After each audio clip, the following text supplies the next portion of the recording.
This is our all-Catholic panel of the day. Although weren't we all Catholics last week when the Pope was here? I never met so many Catholics I didn't know were Catholic. And so today I'm going to announce a papal miracle, but after a few minutes into the interview. Both of them met the Pope, so I'm going to get a little papal dust on me, I hope. And Senator Markey, which I never call you that, but I want to be formal. I've known Ed for about 29 years or so. What was it like? You met the Pope not once in your life, right, but twice?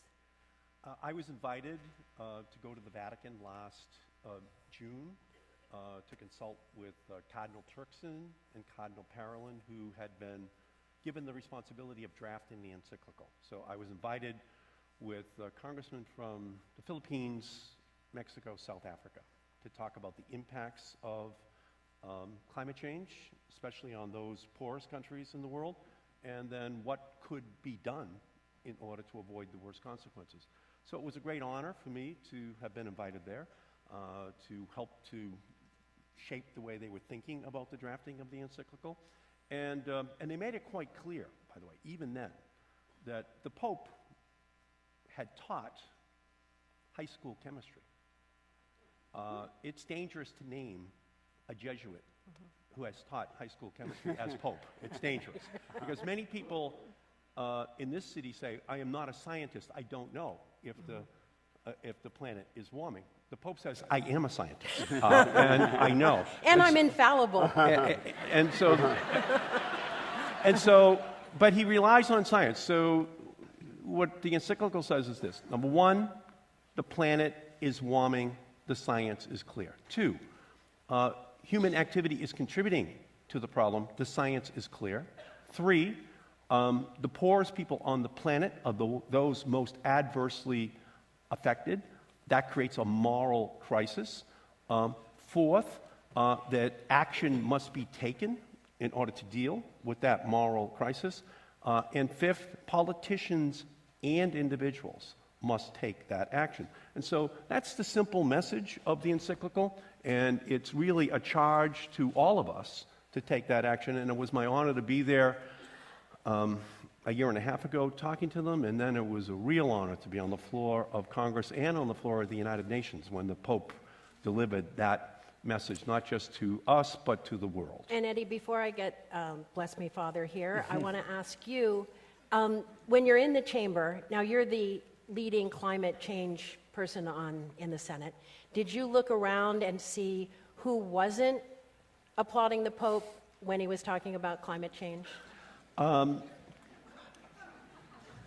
The reaction that the members of Congress... This is the first time I've ever seen him not... I will tell you the truth. The reaction that the members had to the Pope was unlike the reaction to any person who I've ever seen stand up on that podium in 39 years as a congressman and senator. He was clearly a moral authority speaking from his heart and asking the Congress to act on these issues, especially as it affected the poor. So it was really like a sermon on the Hill.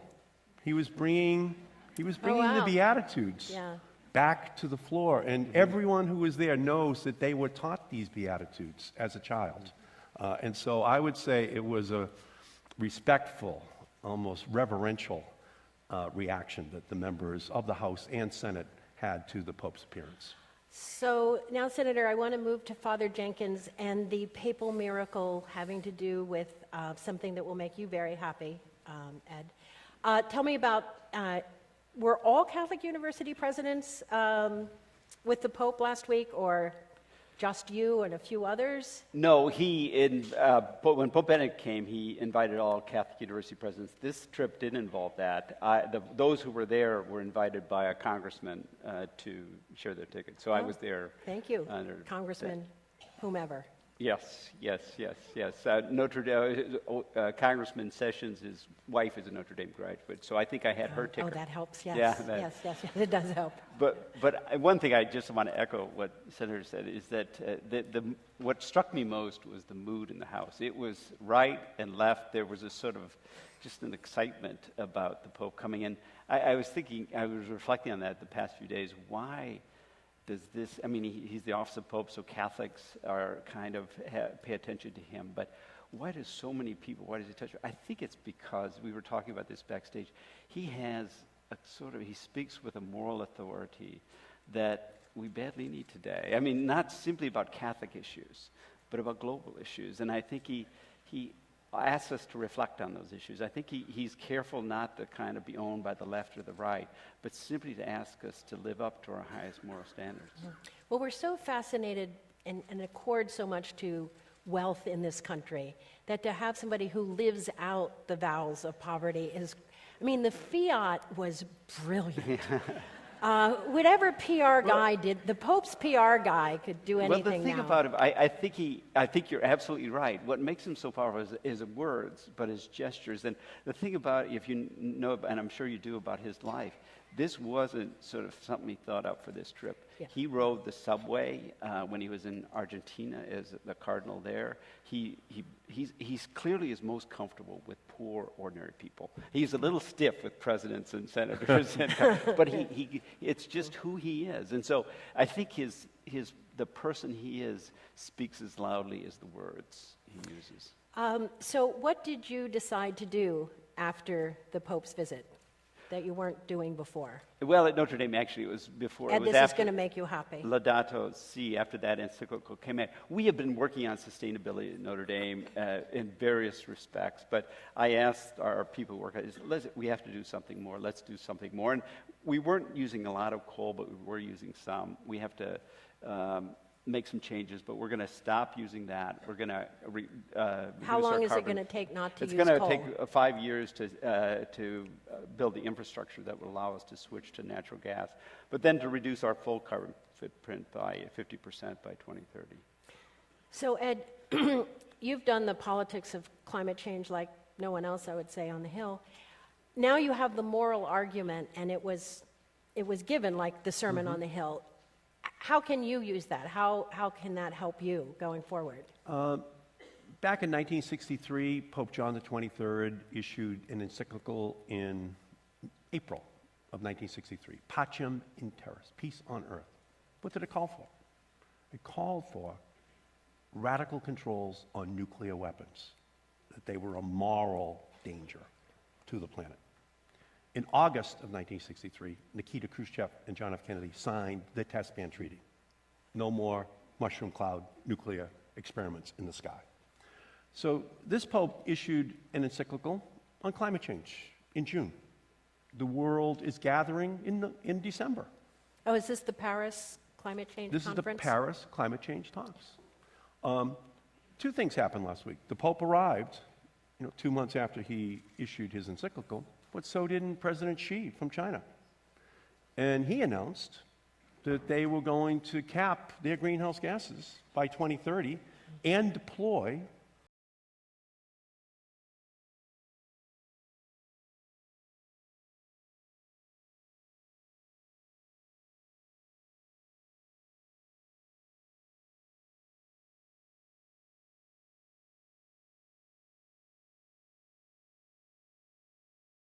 same kind of a commitment. So I do think it's become a moral issue. And no country can be seen to be standing on the sidelines when the poorest in their own countries and on the planet are going to be affected by it. And I think the Pope is the moral voice of the planet. And I think it's very hard as a result, as it was back in 19...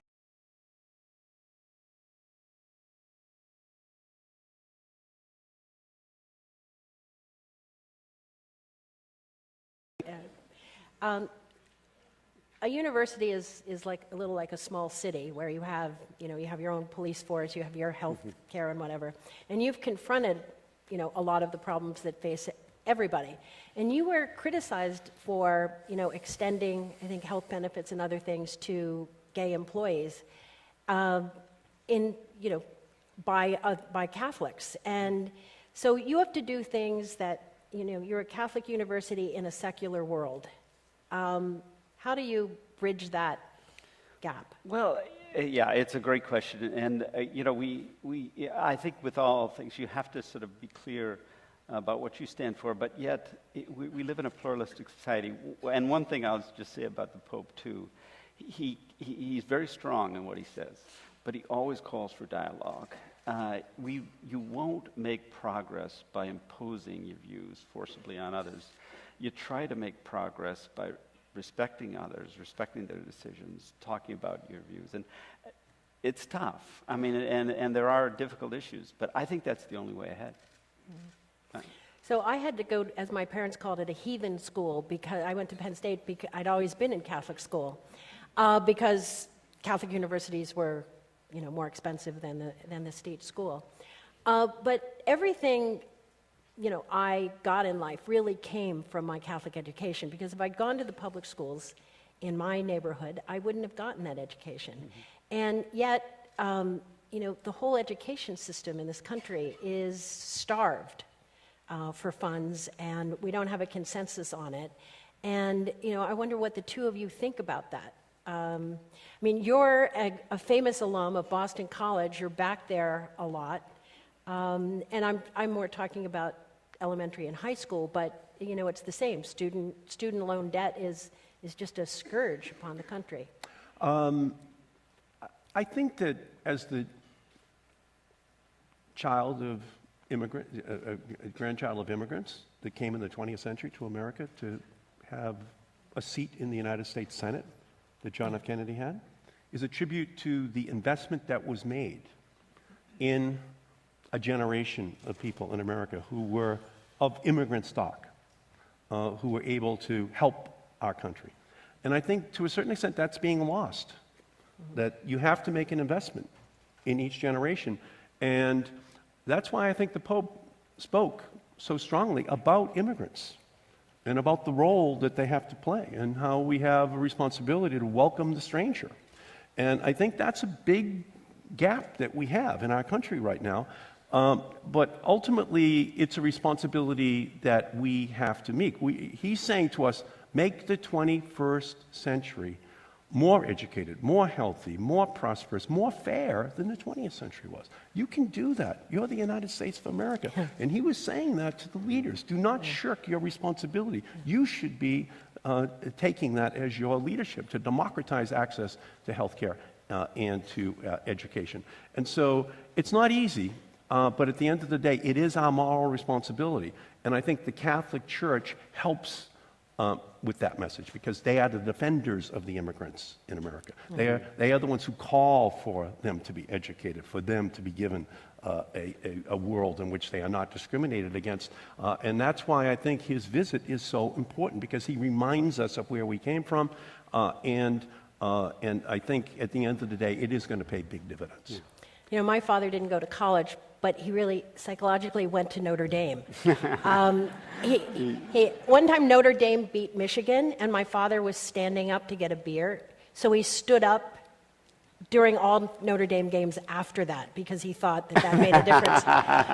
So he wanted me to go to Notre Dame, but as I said, I went to Penn State. I think we weren't admitting women at that time. I wish we could have admitted I'm not you. that old, Jenkins. So, what are you doing? No comment. They think I am that old. So what are you doing for, the students who can't make it to Notre Dame on their own? There aren't enough scholarships. Well, actually, we're proud to say, through the generosity of our alumni, need-blind admission. So we don't look at your family income when we admit you. We admit you, and we give you need, according to government formula, of what you need. I think that helps Notre Dame, but I actually think that it's the bigger problem is people, not this number of people come to Notre Dame, but the wider populace. And how do we give them an education? And just think about what the senator said here. His parents are probably like mine. There was no sacrifice that my folks would not have made to educate their kids. There was no higher priority in my family, and we have to embrace that as a society. K through 12, as well as higher education. There are serious problems out there, but there's no more important issue I see in there than the next generation. May I add, John Boehner said that the Pope put his hand on his arm and said to John Boehner, "Thank you for what you have done for education in America." So that was the message of the Pope to the Speaker of the House, who was a Republican. So I think And who it's... is gone.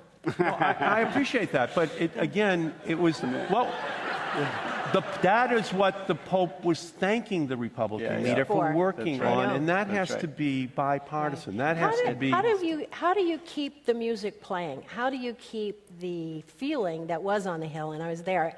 It's so true. You know, everywhere you went, people were nicer. Yeah, absolutely. That's what I sense too. How do you keep it going on the Hill, Eddie? Bring them back every week. Yeah. I think it is going to last for a while. I think people were moved. I think people understand their responsibility. Now, again, it's not everybody. But I think he touched something in many Republicans and Democrats that said, can't we work together? He was calling for a dialogue. He was calling for people to work together to solve these big issues, especially as they affect the poor. And I actually expect there to be larger results in that area than anyone predicted at the beginning of this year because of the Pope's You know, visit. in some ways, John Boehner's resignation could have been Pope-related, that it was a magnanimous thing to do for the good of your country. Well, that's a good point. And I just to echo what the senator said, is that if you look at a phrase that was used constantly in every address, is the common good. Too much of politics is sort of about interest groups, my interests, I say, advancing those at all costs. And I'm afraid that may be some of the challenge in the House. But what the Pope is saying, do what will help all of society. And if we can just focus on that, I mean, I think the solution, there are some obvious solutions. We can have our disagreements, but there's obvious progress to be made. Well, I'm hoping that we are all in a state of grace. Thanks to Senator Markey, Father Jenkins. I thank you for coming. Come again. Well, thank you, Margaret. Thank you. Appreciate it. Thank you.